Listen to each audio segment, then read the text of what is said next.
മഴത്തോരു മുമ്പയുടെ വരാൻ പോകുന്ന ഒരു അടിപൊളി എപ്പിസോഡിന്റെ റിവ്യൂ ആണ് കേട്ടോ ഇന്ന് പറയുന്നത്. സിദ്ധാർത്ഥ് എന്ന ചെറുപ്പക്കാരനുമായി പ്രണയത്തിലാവുന്ന ബബിത ചതിക്കുഴികൾ വീഴുന്നുണ്ട്. അവള് അതിനെ മറികടക്കുന്നതിന് വേണ്ടിയിട്ട് ആത്മഹത്യാ ശ്രമം നടത്തുകയും അവിടെ നിന്നും രക്ഷിച്ച് അലീന കുളത്തൂപ്പുഴയിലെ വീട്ടിലേക്ക് കൊണ്ടുവരികയും ചെയ്യുന്നുണ്ട്. അലീനയോടൊപ്പം കുറച്ച് ദിവസം കുളത്തൂപ്പുഴ താമസിച്ചു കഴിഞ്ഞാൽ ഇപ്പോഴത്തെ അവളുടെ മനോനിലയൊക്കെ മാറി അവൾ പഴയ ബബിതയിലേക്ക് തിരിച്ചു വരും എന്ന വിശ്വാസത്തിലാണ് അലീന. അതുകൊണ്ട് അവളോട് പഴയ കാര്യങ്ങളൊന്നും ഓർമ്മിപ്പിക്കാതെ പുതിയ ബബിതയിലേക്ക് അവളെ തിരിച്ചു കൊണ്ടുവരണം എന്നുള്ള ഒരു ഒറ്റ പ്രയത്നത്തിലാണ് അലീനയുള്ളത്. അലീന അതുകൊണ്ട് തന്നെ പപ്പയോടും കാര്യമായിട്ട് പറയുന്നുണ്ട്, പപ്പ ഞാൻ എൻ്റെ സഹോദരിയായിട്ടുള്ള ബബിതയെ ഇങ്ങോട്ട് കൊണ്ടുവരാൻ പോവുകയാണ്. പപ്പയ്ക്ക് എതിർപ്പൊന്നും ഇല്ലല്ലോ അല്ലേ? ആദ്യം സ്റ്റാൻലി ജോസഫിന് ചെറിയൊരു എതിർപ്പൊക്കെ ഉണ്ടെങ്കിലും, കാരണം വൈജയന്തിയുടെ മകളാണ് വരാൻ പോകുന്നത്, അങ്ങനെ ഒരു മനോവിഷമമൊക്കെ ഉണ്ടെങ്കിലും അവസാനം അലീനയുടെ നിർബന്ധപ്രകാരം സ്റ്റാൻലി സമ്മതം കൊടുക്കുന്നുണ്ട്. അലീന വലിയ സന്തോഷത്തോടു കൂടി ബബിതയെ കുളത്തൂപ്പുഴയിലെ വീട്ടിലേക്ക് കൊണ്ടുവരുന്നുണ്ട്. ബബിതയെ ആദ്യം വീട്ടിലേക്ക് കൂട്ടിക്കൊണ്ടുവരാമെന്ന് പറഞ്ഞപ്പോൾ എതിർത്തിരുന്ന സ്റ്റാൻലി ജോസഫ് അവസാനം അലീനയുടെ ആ ഒരു നിർബന്ധത്തിന് വഴങ്ങിയാണ് സമ്മതിച്ചതെങ്കിലും ആ ബബിതയെ ഒറ്റ നോട്ടത്തിൽ തന്നെ കാണുമ്പോൾ സ്റ്റാൻലി ജോസഫിന് വല്ലാതെ സന്തോഷം തോന്നുകയാണ്. തൻ്റെ വൈജയന്തി പണ്ടെങ്ങനെയാണോ ഇരുന്നത് അതുപോലെ തന്നെയാണ് ഈ കുട്ടി ഇരിക്കുന്നത്. ഇതിൽ തൻ്റെ വൈജയന്തിയെ അയാൾക്ക് കാണാൻ കഴിയുന്നുണ്ടായിരുന്നു. പണ്ട് പ്രണയത്തിലായിരുന്ന സമയത്ത് വൈജയന്തിയും കൂട്ടി പല സ്ഥലങ്ങളിൽ കറങ്ങാൻ പോയതും അങ്ങനെയുള്ള സുന്ദര നിമിഷങ്ങൾ സ്റ്റാൻലി ജോസഫ് ഒറ്റ നോട്ടത്തിൽ തന്നെ ഓർത്തെടുക്കുന്നുണ്ടായിരുന്നു.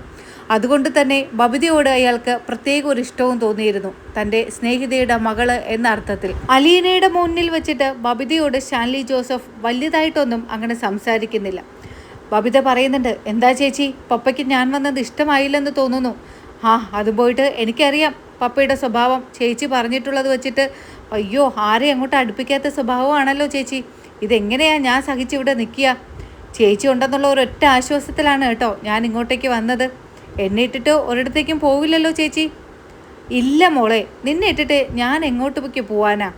നീ ഉണ്ടെങ്കിൽ എനിക്കൊരു കൂട്ടല്ലേടി, അതുകൊണ്ടല്ലേ നിന്നെ ഞാൻ ഇങ്ങോട്ടേക്ക് കൂട്ടിക്കൊണ്ടുവന്നത്. എനിക്കൊരു സന്തോഷമാണ്. എനിക്ക് ഒരുപാട് സന്തോഷമായി ചേച്ചി. ആ ഒരു സാഹചര്യത്തിൽ നിന്ന് മാറണമെന്ന് ഞാനും വിചാരിച്ചിരുന്നു. ഇനി കുറച്ച് നാൾ ഞാനും കൂടി ഇവിടെ കാണുമല്ലോ, ചേച്ചിക്കൊരു കൂട്ടാവും.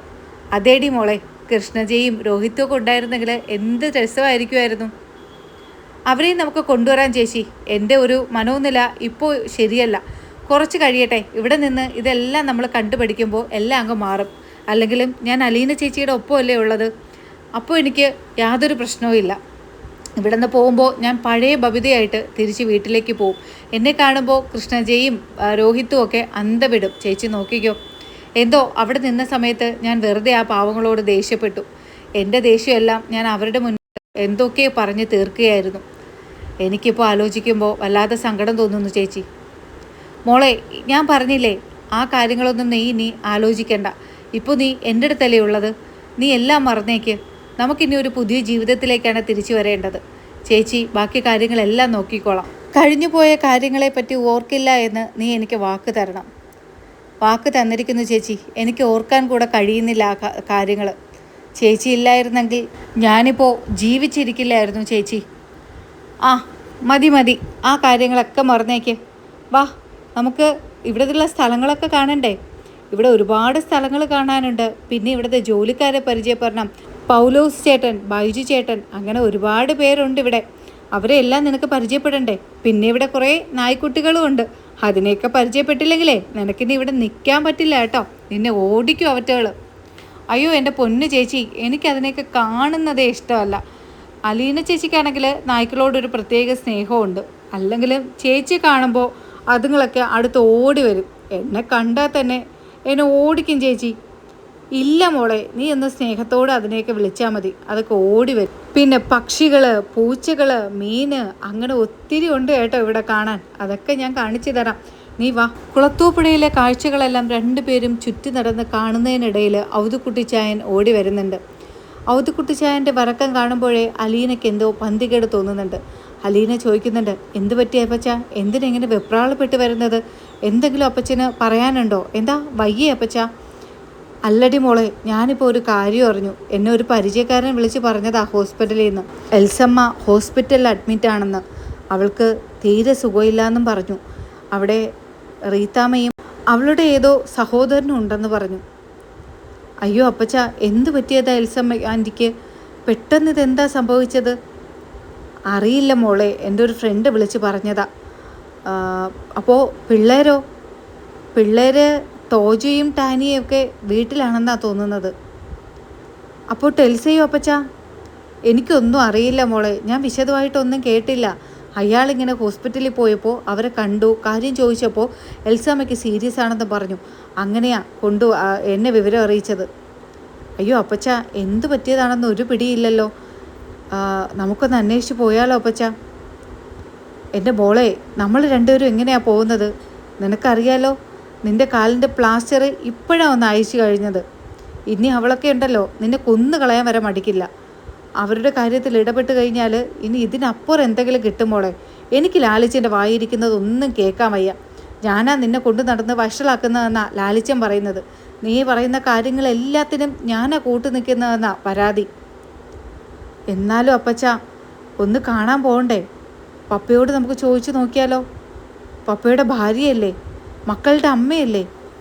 അപ്പോൾ പപ്പയ്ക്ക് അതിൻ്റെ ഉത്തരവാദിത്വം ഇല്ലേ അപ്പച്ച? പിണങ്ങിയാൻ ജീവിക്കുന്നതെങ്കിലും അവരെ കാണാൻ പോകണ്ടേ? പൈസ കൊടുക്കണ്ടേ? എന്തൊക്കെ സഹായങ്ങൾ വേണമെങ്കിലും അത് ചെയ്തു കൊടുക്കണ്ടേ അപ്പച്ച?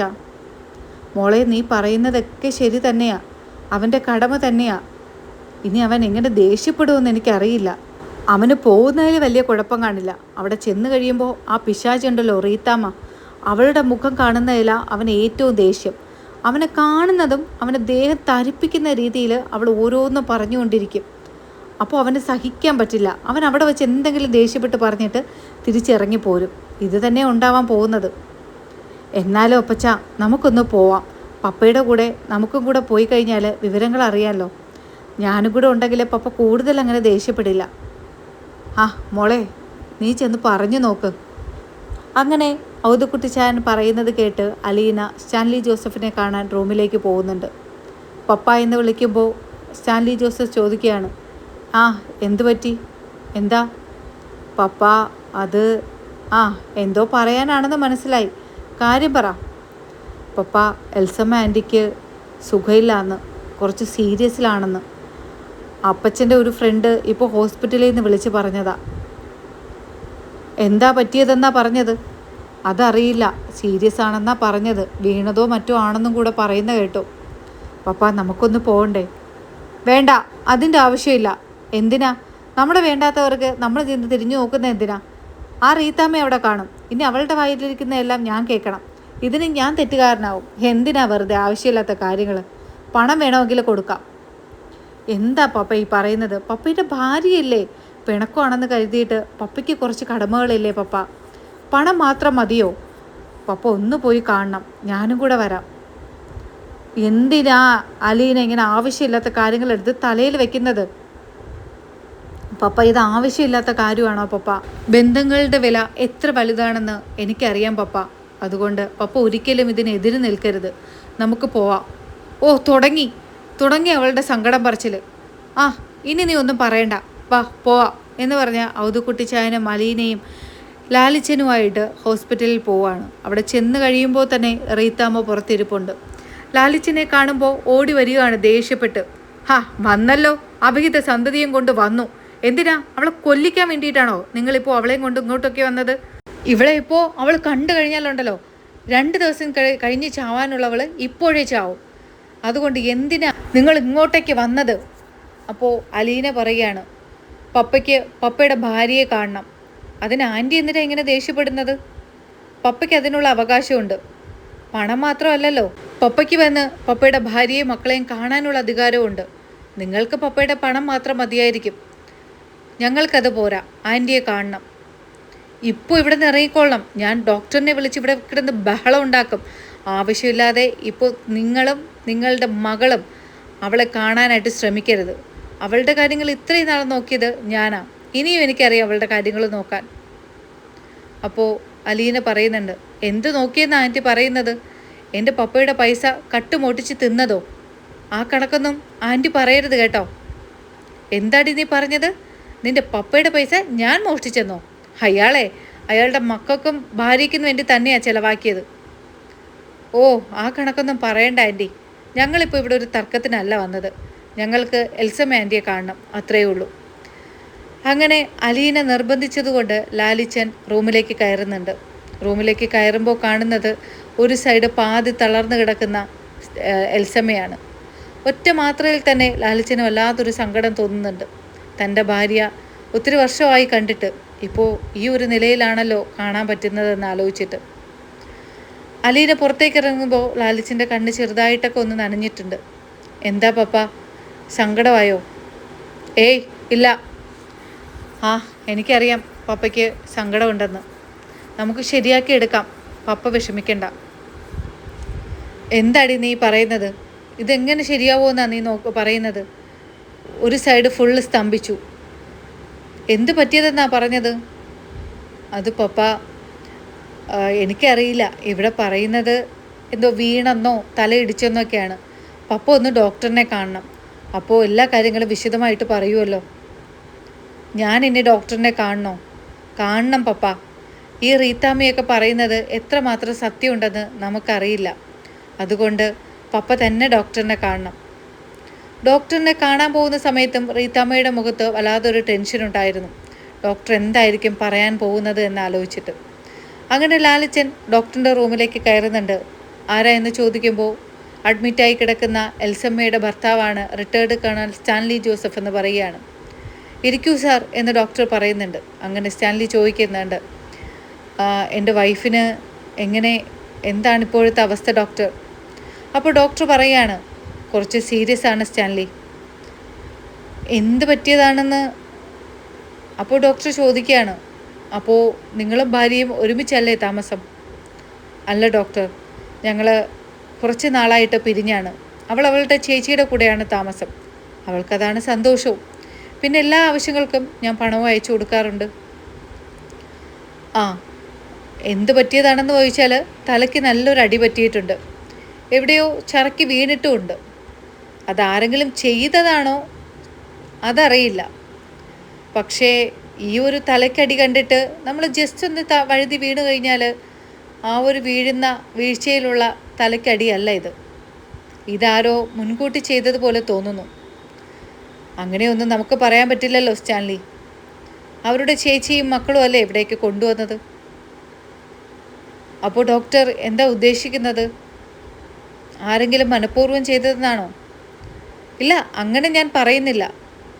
എൽസമ്മ ഒന്ന് പൂർണ്ണ ആരോഗ്യത്തിലോട്ട് വരട്ടെ, അപ്പോൾ നമുക്ക് ചോദിക്കാം എന്താണ് ഉണ്ടായതെന്ന്. അപ്പോൾ ഡോക്ടർ, ഇത് ശരിയാകുമോ? എന്തെങ്കിലും പ്രതീക്ഷയുണ്ടോ? ഒരിക്കലും പ്രതീക്ഷ കൈവിടാൻ പാടില്ല. അവസാന നിമിഷം വരെയും നമുക്ക് പ്രതീക്ഷ ഉണ്ടായിരിക്കണം. എൽസമ്മയെ നമുക്ക് ജീവിതത്തിലേക്ക് തിരിച്ചു കൊണ്ടുവരാം. നിങ്ങൾ പേടിക്കാതെ പോയിക്കോളൂ എന്ന് പറയുമ്പോൾ സ്റ്റാൻലി ജോസഫ് താങ്ക് യു എന്ന് പറഞ്ഞിട്ട് റൂമിൽ നിന്ന് വെളിയിലിറങ്ങുന്നുണ്ട്. അലീനയും ആകാംക്ഷയോടെ ഇരിക്കുന്നുണ്ട് എന്തായിരിക്കും ഡോക്ടർ പറഞ്ഞതെന്ന് ആലോചിച്ചിട്ട്. അപ്പോൾ അലീന ചോദിക്കുകയാണ്, പപ്പ എന്തു പറഞ്ഞു ഡോക്ടർ? ആ, കുറച്ച് സീരിയസാ. കാൽ വഴുതി വീണതാണെന്ന് ഡോക്ടറും പറയുന്നു. പക്ഷേ തലയ്ക്കടിച്ച ആ ഒരു മുറിവ് അതിത്തിരി വലുതാണ്. ഒന്ന് നിസ്സാരമായിട്ട് വീണ് കഴിഞ്ഞാൽ ഉണ്ടാകുന്ന മുറിവല്ല, മനഃപൂർവ്വം ആരോ ചെയ്യിപ്പിച്ചതുപോലെയാണെന്നും ഡോക്ടർ പറയുന്നു. എന്താണെന്ന് കറക്റ്റായിട്ട് അറിയില്ല മോളെ. അവൾ കുറച്ച് സംസാരിക്കാറൊക്കെ ആയിക്കഴിഞ്ഞാൽ ചോദിക്കാമെന്നാണ് ഡോക്ടർ പറയുന്നത്. ആ, എന്തായാലും എനിക്ക് അവളുടെ കിടപ്പ് കണ്ടിട്ട് എന്തോ പോലെ തോന്നുന്നു. ആ ശരി, അവളുടെ ചേച്ചിയും സഹോദരങ്ങളും ഒക്കെ ഉണ്ടല്ലോ ഇവിടെ. കുറച്ച് പൈസ കൊടുത്തിട്ട് നമുക്ക് വീട്ടിൽ പോവാം. എന്താ ഈ പപ്പ ഈ പറയുന്നത്? പൈസ കൊടുത്തിട്ട് വീട്ടിൽ പോവാന്നോ? പക്ഷേ ഇവിടെ ടെൽസിയും എൽസിയും ഒന്നും കാണാനില്ലല്ലോ പപ്പ. ടോജോയും കാണാനില്ല. അവർ വീട്ടിൽ തനിച്ചല്ലേ? അവിടെ നിന്ന് എല്ലാവരും ഇങ്ങോട്ട് പോകുന്നില്ലേ? അയ്യോ, പിള്ളേർ മാത്രം അവിടെ വീട്ടിൽ അഞ്ചലിൽ. പപ്പ, എനിക്കെന്തോ ഒരു ഭയം തോന്നുന്നു. അപ്പോൾ സ്റ്റാൻലി പറയാണ്, എന്തിനാടി പേടിക്കുന്നത്? അവരവരുടെ വീട്ടിലല്ലേ നിൽക്കുന്നത്. ടോജോയും ഇല്ലേ? എന്താ പപ്പ ഈ പറയുന്നത്? ടോജോയ്ക്കൊക്കെ എത്ര വയസ്സായി? അവനൊരു കുഞ്ഞു ചെറുക്കനല്ലേ. അവനെ ഒരു കാര്യങ്ങളും തിരിച്ചറിയാൻ കഴിയില്ല.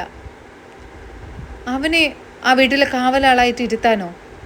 ആ പെൺകുട്ടികളുള്ള വീട്ടിലോ? ഇല്ല പപ്പ. പപ്പ ഒരു കാര്യം ചെയ്, എന്നെ ഒന്ന് ബസ് സ്റ്റോപ്പ് വരെ ഡ്രോപ്പ് ചെയ്യുമോ? ഞാൻ പെട്ടെന്നൊരു ബസ്സിൽ കയറി അഞ്ചലിലെ വീട്ടിലേക്ക് പോവാം. പപ്പ അപ്പച്ചനെയും കൂട്ടിയിട്ട് വീട്ടിലേക്ക് പോയിക്കോ. അപ്പോൾ സ്റ്റാൻലി പറയാണ്, എന്താ അലീന നീ പറയുന്നത്? നീ പറയുന്ന എല്ലാ കാര്യങ്ങളും സമ്മതിച്ച് തരാൻ പറ്റുമോ? ഇപ്പോൾ നീ ഇവിടേക്ക് വരണമെന്ന് പറഞ്ഞു, വന്നു. ഇനി പറയുന്നു അഞ്ചലിലേക്ക് പോകണമെന്ന്. നീ ആരാടി അലീന? അപ്പോൾ ഔതുക്കുട്ടിച്ചായൻ പറയുന്നുണ്ട്, അവൾ ഒന്നും കാണാതെ അങ്ങനെ പറയില്ല ലാലിച്ച, അവളെ വിട്ടേക്ക്. എന്താ അപ്പച്ചായി പറയുന്നത്? എല്ലാത്തിനും കൂട്ടുനിന്ന് കൊടുക്കാനാണോ? അപ്പച്ചൻ്റെ ചിന്നമ്മയാണെന്ന് കരുതിയിട്ട് എനിക്ക് അവളുടെ എല്ലാ കാര്യത്തിനും കൂട്ടുനിന്ന് കൊടുക്കാൻ പറ്റില്ല അപ്പച്ച. എടാ മോനെ, അവൾ പറയുന്നതിൽ കാര്യമുണ്ട്. 2 പെൺപിള്ളേർ മാത്രമുള്ള വീടാ അത്. ആ ടോജോ അതൊരു കൊച്ചു പയ്യനല്ലേ. എടാ ലാലിച്ച, ഞങ്ങൾ 2-3 ദിവസം അഞ്ചലിലെ വീട്ടിലുണ്ടായിരുന്നില്ലേ? അപ്പോൾ അവിടെ എന്തൊക്കെയോ നടക്കുന്നതായിട്ട് അലീനയ്ക്കൊരു സംശയം. ആരൊക്കെയോ എന്തൊക്കെയോ മറച്ചു വയ്ക്കുന്നത് പോലെ അവിടെ എന്തൊക്കെയോ പ്രശ്നങ്ങളുണ്ടടാ. പിള്ളേരവിടെ ഒരു സുരക്ഷിതത്വം ഉണ്ടെന്ന് എനിക്ക് തോന്നുന്നില്ല. ആ റീത്താമ്മയുടെ ചെറുക്കനാണെങ്കിൽ മഹാവഷള. അവനെയൊക്കെ വിശ്വസിച്ച് എങ്ങനെയാണ് 2 പെൺപിള്ളേരെ അവിടെ നിർത്തുക? അതുകൊണ്ടായിരിക്കും മോള് പോകാൻ തീരുമാനിച്ചത്. നീ അവളെ അങ്ങ് വിട്ടേക്ക്. അങ്ങനെ ഔതുക്കുട്ടിച്ചായൻ്റെ വാക്ക് കേട്ട് ലാലിച്ചൻ അലീനയെ അഞ്ചലിലെ വീട്ടിലേക്ക് പറഞ്ഞു വിടുന്നുണ്ട്. അവിടെ ചെന്ന് കഴിയുമ്പോൾ ഗേറ്റൊക്കെ അടച്ചിട്ടിരിക്കുകയാണ്. പെട്ടെന്ന് അലീനയെ കാണുന്നതും ടാനിയ ഓടി വന്ന് ഗേറ്റ് തുറന്നു കൊടുക്കുന്നുണ്ട്. ടാനിയയുടെ മുഖത്തും വല്ലാത്തൊരു പരിഭ്രാന്തിയുണ്ട്. അലീന ഒന്നും അറിയാത്ത മട്ടിൽ ടാനിയോട് ചോദിക്കുന്നുണ്ട്, ഇവിടെ ആരും ഇല്ലേ മോളെ? ആരുടെ അനക്കവും കേൾക്കാനില്ലല്ലോ. ആൻറ്റി ഇല്ലേ? എൽസമ്മ ആൻറ്റി, റീത്തമ്മ ആൻറ്റിയോ? അപ്പോൾ വല്ലാത്തൊരു പരിഭ്രാന്തിയോട് കൂടി ടാനിയ പറയുന്നുണ്ട്, ഇല്ല ചേച്ചി. എവിടേക്ക് പോയതാ മോളെ? അങ്ങനെ അവരുടെ സംഭാഷണം മറഞ്ഞു നിന്ന് കേൾക്കുന്ന ജെറി ഓടി അവളുടെ അടുത്തേക്ക് വരുന്നുണ്ട്. എന്നിട്ട് ജെറിയാണ് അതിന് മറുപടി പറയുന്നത്. അവർ പുറത്തു പോയിരിക്കുക. എന്താ? അല്ല, ഞാൻ വെറുതെ ചോദിച്ചെന്നേ ഉള്ളൂ. ഇവിടെ ആളൊഴിഞ്ഞ വീട് പോലെ കിടക്കുന്നു, അതുകൊണ്ടാ. നിങ്ങളെന്തിനാ ഇങ്ങോട്ടേക്ക് വന്നതിപ്പോൾ? അതെന്ത് ചോദ്യമോ ജെറി? എനിക്ക് ഇഷ്ടമുള്ളപ്പോൾ വരും. ഇതെൻ്റെ പപ്പ വെച്ച വീടല്ലേ. പിന്നെ ഞാൻ നിൻ്റെ അനുവാദം ചോദിച്ചിട്ട് വേണം ഇങ്ങോട്ടേക്ക് വരാൻ. എനിക്ക് ടാനിയെയും ടെൽസിയും ടോജോയും ഒക്കെ കാണണമെന്ന് തോന്നുമ്പോൾ ഞാൻ ഇങ്ങോട്ടേക്ക് വരും. അതിന് എനിക്കതിൻ്റെ ആരുടെയും അനുവാദം ചോദിക്കേണ്ട ആവശ്യമൊന്നുമില്ല. ഈ മറുപടി കേൾക്കുമ്പോൾ ജെറി അങ്ങ് താഴ്ന്നു പോകുന്നുണ്ട്. ദേഷ്യത്തോടു കൂടി ജെറി പുറത്തേക്ക് പോവുകയാണ്. വീണ്ടും ടാനിയോട് അലീന ഓരോ കാര്യങ്ങൾ ചോദിക്കുന്നുണ്ട്. മോളെ, അവരൊക്കെ പുറത്തു പോയെന്ന് പറയുന്നത് ശരിയാണോ? പരുകളോട് കൂടി ടാനിയ പറയുന്നുണ്ട്. ചേച്ചി, അത് അമ്മച്ചി ഹോസ്പിറ്റലിലാണ്. ഒന്നും അറിയാത്തതുപോലെ അലീന ചോദിക്കുകയാണ്. ഹോസ്പിറ്റലിലോ? എന്ത് പറ്റിയതാ മോളെ? അത് ചേച്ചി, അമ്മച്ചി. അപ്പോൾ വീണ്ടും ജെറി ഇത് കേൾക്കുമ്പോൾ ഓടി വരികയാണ്. ടാനിയുടെ മുഖത്തൊന്ന് ദേഷ്യത്തോടെ നോക്കിയതിന് ശേഷം ജെറി പറയുകയാണ്, അതൊന്ന് കാൽ തെറ്റി വീണതാ, വലുതായിട്ട് കുഴപ്പമൊന്നുമില്ല. അപ്പോൾ അലീന പറയുന്നുണ്ട്, നീയല്ലേ കുറച്ച് നേരത്തെ പറഞ്ഞത് അവർ പുറത്തു പോയിരിക്കുകയാണെന്ന്? പുറത്തു പോയെന്ന് പറഞ്ഞാൽ ഹോസ്പിറ്റലിൽ പോയി. ഇനി എല്ലാം വിശദീകരിച്ച് പറയണോ? പുറത്തു പോയി എന്ന് പറഞ്ഞാൽ ഹോസ്പിറ്റലിൽ പോയെന്ന് ഊഹിച്ചെടുക്കണം അല്ലേ? ശരി. എന്ത് പറ്റിയതാന്ന് പറഞ്ഞില്ലേ? കാൽ തെറ്റി വീണു, അത്ര തന്നെ. അലീന ടാനിയെയും വിളിച്ചുകൊണ്ട് അടുക്കളയിലേക്ക് പോവാണ്. മോളെ, ചേച്ചിക്ക് കുറച്ച് ക്ഷീണം, നമുക്കൊരു ചായ ഉണ്ടാക്കി കുടിക്കാം. പിന്നെ നിങ്ങൾ എന്തെങ്കിലും കഴിച്ചായിരുന്നോ? രാവിലെ ബ്രേക്ക്ഫാസ്റ്റ് ഉണ്ടാക്കിയതിന് ശേഷമാണ് ഹോസ്പിറ്റലിലേക്ക് പോയത്. ഉച്ചയ്ക്കൊന്നുമില്ല ചേച്ചി. വാ, നമുക്ക് എന്തെങ്കിലുമൊക്കെ ഉണ്ടാക്കാം. മോള് വാ എന്ന് പറഞ്ഞ് ടാനിയെ വിളിച്ച് അടുക്കളയിലേക്ക് പോവുകയാണ്. അവിടെ ചെന്ന് ഒരു ചായയൊക്കെ ഉണ്ടാക്കി ടാനിയയ്ക്കും കൊടുത്ത് അലീനയും കുടിച്ചുകൊണ്ട് നിൽക്കുമ്പോൾ ജെറി വീണ്ടും അവിടേക്ക് വരുന്നുണ്ട്. ജെറിയുടെ മുഖം കാണുമ്പോൾ തന്നെ അലീനയ്ക്ക് മനസ്സിലാവുന്നുണ്ട്, വല്ലാത്ത ഒരു ടെൻഷനോട് കൂടിയാണ് ജെറി അവിടെ നടക്കുന്നത്. ജെറി ടാനിയെ അടുത്തേക്ക് വിളിക്കുന്നുണ്ട്. ഡേയ്, നിന്നോട് ഞാൻ പ്രത്യേകിച്ചൊന്നും പറയണ്ടല്ലോ. അവൾ ചോദിക്കുന്ന ഓരോ ചോദ്യത്തിനും ആലോചിച്ച് വേണം ഉത്തരം പറയാൻ. എന്താ ജെറിയേട്ടാ അങ്ങനെ പറയുന്നത്? ഞാൻ അലീന ചേച്ചിയോട് മറ്റു ചില കാര്യങ്ങൾ പറഞ്ഞു കൊടുക്കട്ടെ? അപ്പോൾ അലീന ചോദിക്കുകയാണ്, എന്താ മോളെ? ഒന്നുമില്ല ചേച്ചി, ജെറി ചേട്ടൻ വെറുതെ ഓരോ കാര്യങ്ങൾ പറഞ്ഞതാ. വാ, നമുക്ക് ഉച്ചയ്ക്കുള്ള ഫുഡ് ഉണ്ടാക്കാം എന്ന് പറഞ്ഞ് അലീന ടാനിയെ പതുക്കെ വിളിക്കുകയാണ് അടുത്തേക്ക്. ജെറിക്ക് മനസ്സിലാവുന്നുണ്ട് അലീന ടാനിയോട് ഓരോ കാര്യങ്ങൾ നയത്തിൽ ചോദിച്ച് മനസ്സിലാക്കാനാണ് ടാനിയെ അടുത്ത് പിടിച്ച് നിർത്തിയിരിക്കുന്നതെന്ന്.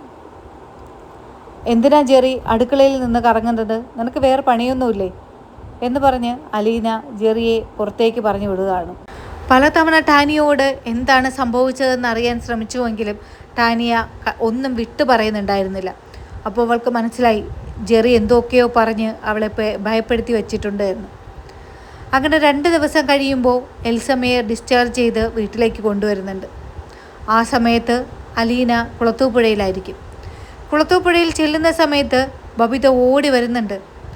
ഓടി വന്ന് വാ തോരാതെ സംസാരിക്കുന്നുണ്ട്. ചേച്ചി, പപ്പ വലിയൊരു ഷാഠ്യക്കാരനാണെന്നല്ലേ ചേച്ചി പറഞ്ഞത്? ഇതാണോ ചേച്ചിയുടെ ഷാഠ്യക്കാരനായ പപ്പ? ചേച്ചിക്കറിയാവോ, ചേച്ചി ഇന്ന് അഞ്ചലിൽ പോയപ്പോൾ പപ്പ എന്നെയും കൊണ്ട് എസ്റ്റേറ്റിൽ പോയി, പപ്പയുടെ ബിസിനസ് കാണിച്ചു തന്നു, പപ്പയുടെ തോട്ടത്തിൽ പോയി, എവിടെയൊക്കെ പോയി. എന്നിട്ട് തിരിച്ചു വരുന്ന വഴിക്ക് ബേക്കറിയിൽ ഇറങ്ങി ഒരു കുട്ട ഐസ്ക്രീം വാങ്ങി, അത് അവിടെ വെച്ച് കഴിക്കാനും തന്നു. ഫ്രിഡ്ജിൽ ചേച്ചി തുറന്ന് നോക്കിക്കേ, എന്തുമാത്രം ഐസ്ക്രീമാ, പല ഫ്ലേവറിലുള്ളത്. ഇതൊക്കെ കേൾക്കുമ്പോൾ ഇങ്ങനെ അന്തം വിട്ട് നിൽക്കുകയാണ് അലീന. പപ്പ വാങ്ങി തന്നോന്നോ? അതേ ചേച്ചി, പപ്പ തന്നെയാണ് വാങ്ങി തന്നത്. എന്നിട്ട് ചേച്ചിക്കൊരു കാര്യം അറിയണോ, അവിടുത്തെ വേലക്കാരോട് ഞാൻ ആരാന്ന് ചോദിച്ചപ്പോൾ പപ്പ പറയുക മോളാന്ന്. അങ്ങനെയും പറഞ്ഞോ? മോളാന്ന് പറഞ്ഞോ?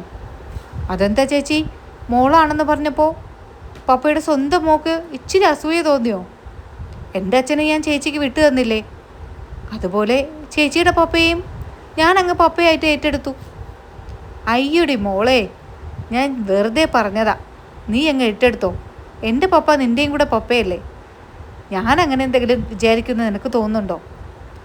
ഓ ഇല്ല ചേച്ചി, എന്നാലും ഇല്ല, എനിക്കതൊക്കെ സന്തോഷമല്ലേടി മോളെ. അപ്പോൾ അലീന പറയുന്നുണ്ട്, എന്നാലും ഞാൻ പപ്പയോടൊന്ന് ചോദിച്ചു നോക്കട്ടെ, ഇതെന്ത് പറ്റി പപ്പയ്ക്കെന്ന്. അങ്ങനെ അലീന ആ കാര്യങ്ങൾ ചോദിക്കാൻ വേണ്ടിയിട്ട് സ്റ്റാൻലി ജോസഫിൻ്റെ അടുത്ത് പോവുകയാണ്. പപ്പ എന്ന് വിളിക്കുമ്പോൾ സ്റ്റാൻലി ജോസഫ് ചോദിക്കുകയാണ്, നീ വന്നോ, എപ്പോൾ വന്നു? നമ്മളെയൊന്നും ഒരു മൈൻഡും ഇല്ല അല്ലേ, പുതിയ മോളെ കണ്ടപ്പോൾ എന്നെ വേണ്ട. അതെന്താടി നീ അങ്ങനെ പറഞ്ഞത്? ഒന്നുമില്ലേ, ഇവിടെ വന്നപ്പോൾ ഞാൻ കുറച്ച് കാര്യങ്ങളൊക്കെ അറിഞ്ഞു. പപ്പ ബബിതയും കൊണ്ട് എസ്റ്റേറ്റിൽ പോയി, തോട്ടത്തിൽ പോയി, ആരോ ചോദിച്ചപ്പോൾ മോളാന്ന് പറഞ്ഞു. ഇങ്ങനെയുള്ള കാര്യങ്ങളൊക്കെ നടന്നോ പപ്പ? അതെല്ലാം അവൾ നിനക്ക് വിശദീകരിച്ച് തന്നോ? തന്നു. മോളാന്ന് പറഞ്ഞോ പപ്പ? അതാരോ തോട്ടത്തിൽ ചോദിച്ചപ്പോൾ ഞാൻ പെട്ടെന്ന് മോളാന്ന് പറഞ്ഞു, അല്ലാതെ പിന്നെ ഞാൻ എന്ത് പറയാനാ. പപ്പ വണ്ടിയിൽ കയറ്റിയിരുത്തി ഇതെന്താ ഇത്ര പെട്ടെന്ന് സ്ഥലങ്ങളൊക്കെ കാണിക്കാൻ കൊണ്ടുപോയത്? എടി, അത് നീയല്ലേ പറഞ്ഞത് പാലായിന്ന് ആരെങ്കിലും വന്നാൽ ഞാൻ ദേഷ്യം കാണിക്കരുതെന്ന്? അതുകൊണ്ടാണോ? പിന്നെ ബേക്കറിയിലും ഇറങ്ങി ഐസ്ക്രീമും വാങ്ങിച്ചെന്ന് പറഞ്ഞു. പിന്നെ ഇതൊക്കെ ഇവിടെയൊക്കെ കാണിച്ചിട്ട് ആ കുട്ടിക്ക് എന്തെങ്കിലും വാങ്ങി കൊടുക്കണ്ടേ? അല്ലെങ്കിൽ മോശമല്ലേ, അത് തന്നെ വിചാരിക്കില്ലേ സ്റ്റാൻലി ജോസഫ് ഇത്ര വലിയ പിശുക്കനാണോ എന്ന്? അതുകൊണ്ടായിരുന്നോ ഐസ്ക്രീം അവിടെ വെച്ച് കഴിക്കാൻ വാങ്ങിച്ചു കൊടുത്തതിലും പോരാഞ്ഞിട്ട് ഫ്രിഡ്ജ് നിറയെ പല ഫ്ലേവറിലുള്ള ഐസ്ക്രീം? കുടിക്കട്ടെന്നേ, ഇവിടെ വന്നിട്ട് അതിനൊരു കുറവും വരുത്തണ്ട, നമുക്കല്ലേ മോശം. മനസ്സിലായി പപ്പ, ഇത്രയും നാളായിട്ട് പപ്പ ഈ സ്വന്തം മോളോട് ഒരു ഐസ്ക്രീം വേണമെന്ന് ചോദിച്ചിട്ടുണ്ടോ? എടി, നീ ഐസ്ക്രീം കുടിക്കേണ്ട പ്രായമാണോ? അതൊരു കൊച്ചു കുട്ടിയല്ലേ. ഐസ്ക്രീം കുടിക്കാൻ പ്രായമൊക്കെ ഉണ്ടോ പപ്പ? എനിക്കറിയില്ലായിരുന്നു. കൊള്ളാം എന്തായാലും. ഇനിയും പാലായിന്ന് ആൾക്കാർ വരും. വരട്ടെ, അവരെയും ഞാൻ ഇതുപോലെ ട്രീറ്റ് ചെയ്യും. എന്തേ? രോഹിത്തിനെ കണ്ടപ്പോൾ ഇതൊന്നും അല്ലായിരുന്നല്ലോ പപ്പയുടെ പറച്ചിൽ. രോഹിത്തിന് വൈജയന്തിയുടെ മുഖമില്ലാത്തത് കൊണ്ടായിരിക്കും. ബബിതയെ കണ്ടാൽ പഴയ വൈജയന്തിയെ പറിച്ചു വെച്ചതുപോലെയാണല്ലോ, പഴയ കാമുകിയുടെ മോളാണല്ലോ എന്നൊരു സഹതാപമായിരിക്കും. ആ ഒരു കാര്യം തന്നെയാണ് സ്റ്റാൻലി ജോസഫ് ബബിതയെ പല സ്ഥലങ്ങളിലേക്കും കൂട്ടിക്കൊണ്ടു പോകാൻ കാരണമെന്ന് അലീനയ്ക്ക് മനസ്സിലായി കഴിഞ്ഞു എന്ന് മനസ്സിലാക്കുന്ന സ്റ്റാൻലി ജോസഫ് ഒരു പരുങ്ങലോടുകൂടി പുറത്തേക്ക് നോക്കുകയാണ്. പരുങ്ങണ്ട, എനിക്ക് മനസ്സിലായി. ആവശ്യമില്ലാത്ത കാര്യങ്ങളൊന്നും പറയരുതേ അലീന നീ. എനിക്ക് മനസ്സിലായി പപ്പ. ആ വൈജയന്തിയോടുള്ള സ്നേഹമാണ് കാണിച്ചത്. പെട്ടെന്ന് തന്നെ വിഷയം മാറ്റാനായിട്ട് ശാലിനി ചോദിക്കുകയാണ്. ശരി, നീ അഞ്ജലിയിൽ പോയിട്ട് എന്തായി? എൽസമ്മയെ കണ്ടോ? വീട്ടിലേക്ക് കൊണ്ടുവന്നോ? കൊണ്ടുവന്നു പപ്പ. അത് പറയാൻ കൂടിയിട്ടാണ് ഞാൻ ഇങ്ങോട്ടേക്ക് വന്നത്. എന്തേ? പപ്പ, എൽസമ്മ ആൻറ്റിയുടെ കാര്യം വളരെ കഷ്ടത്തിലാണ്. ആരും നോക്കാനില്ല. അവളുടെ ആങ്ങളമാരും അവളുടെ റീത്ത ചേച്ചിയൊക്കെ ഉണ്ടല്ലോ, പിന്നെ ആരും ഇല്ലാതെ എങ്ങനെ ആയി പോകുന്നത്? എന്താ പപ്പ, അവർക്കൊക്കെ പണം മാത്രം മതി. എൽസമ്മ ആൻറ്റിയുടെ കാര്യം വളരെ കഷ്ടമാണ്. പിള്ളേർ പോലും തിരിഞ്ഞു നോക്കുന്നില്ല. ടാനിയ റൂമിൻ്റെ അടുത്ത് പോലും വരുന്നില്ല. ടെൽസയുടെ കാര്യം പപ്പയ്ക്ക് അറിയാമല്ലോ. റീത്തമ്മ ആൻറ്റി വെറുതെ പുറത്തു വന്ന് നിന്ന് ഓരോ കാര്യങ്ങൾ ചോദിക്കുന്നതെന്നല്ലാതെ ഒന്നും ചെയ്യുന്നില്ല. പിള്ളേരെ നിർബന്ധിച്ച് ഓരോ കാര്യങ്ങൾ ചെയ്യിപ്പിക്കുന്ന കാണാം, അല്ലാതെ അവർക്ക് വലിയ താല്പര്യമൊന്നുമില്ല. പണവും കൂടെ കിട്ടാതായി കഴിഞ്ഞാൽ അവർ തന്നെ കൊന്നുകളയും. അതുകൊണ്ട് കുറച്ച് ദിവസത്തേക്ക് ഞാൻ അവിടെ പോയി നിൽക്കട്ടെ പപ്പ. എനിക്കൊരു പ്രശ്നവുമില്ല, ഞാൻ നോക്കിക്കോളാം. എനിക്കറിയാം ആ ബുദ്ധിമുട്ട് എന്താന്ന്. എന്താ ലീന നീ പറയുന്നത്? ഇനി നീ അവിടെ ചെന്ന് അവളെ നോക്കാനോ? വേണ്ട, അതിൻ്റെ ആവശ്യമില്ല. നമുക്കൊരു ഹോം നേഴ്സിനെ വേണമെങ്കിൽ വയ്ക്കാം. വേണ്ട പപ്പ, ഞാൻ നോക്കിക്കോളാം. ഹോം നേഴ്സ് ആയാൽ പോലും ശരിയാവില്ല എന്നേ. ഞാൻ നോക്കാം. പപ്പ എതിരൊന്നും പറയരുത്.